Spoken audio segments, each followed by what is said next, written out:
For somebody who doesn't live in New Zealand, when I come to read official government documents these days, it's like, half it is in a different language, and I'm just lost as to what they're talking about. I don't know whether there's a Maori dictionary I should get, but this has been dramatic, right? In a very short space of time, the Maori language has suddenly infiltrated all sorts of documents, including Treasury, for instance. Could you explain some of that?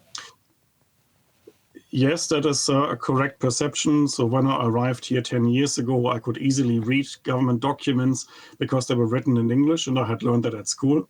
It's become a little bit more difficult, and not just for recently arrived foreigners like me, but ordinary New Zealanders probably can't read these documents either, because I think from what I hear, only 2% of New Zealanders actually speak Te Reo Maori, but we now have documents that are effectively half Te Reo and with all sorts of different words. Even the ministries are now renamed. So, for example, the New Zealand Transport Agency is now called Waka Kotahi.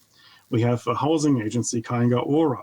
So unless you're familiar with these terms, you wouldn't even know what these agencies are anymore.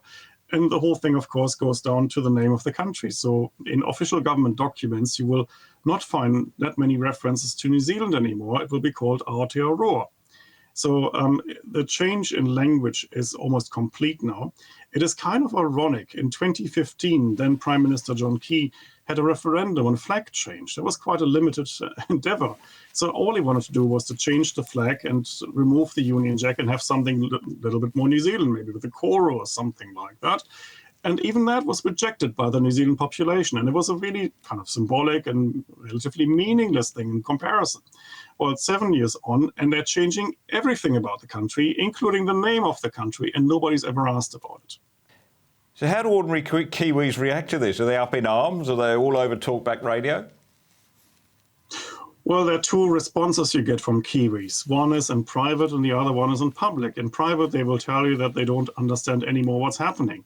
They don't recognize the country in which they've lived sometimes for decades anymore because it feels like a foreign place.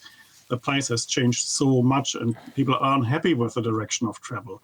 The public response is different because in public nobody wants to admit that they feel that way because they fear that they might be labeled racist for opposing any of these developments.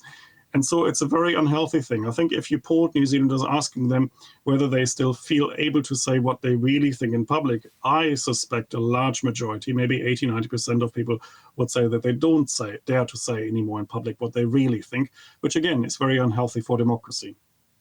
China, of course, is ever present in our discussions these days, particularly with the tension around Taiwan. How do you think the New Zealand government has taken the threat of China? Perhaps we could listen first to Jacinta Ardern herself addressing the Lowy Institute in Sydney.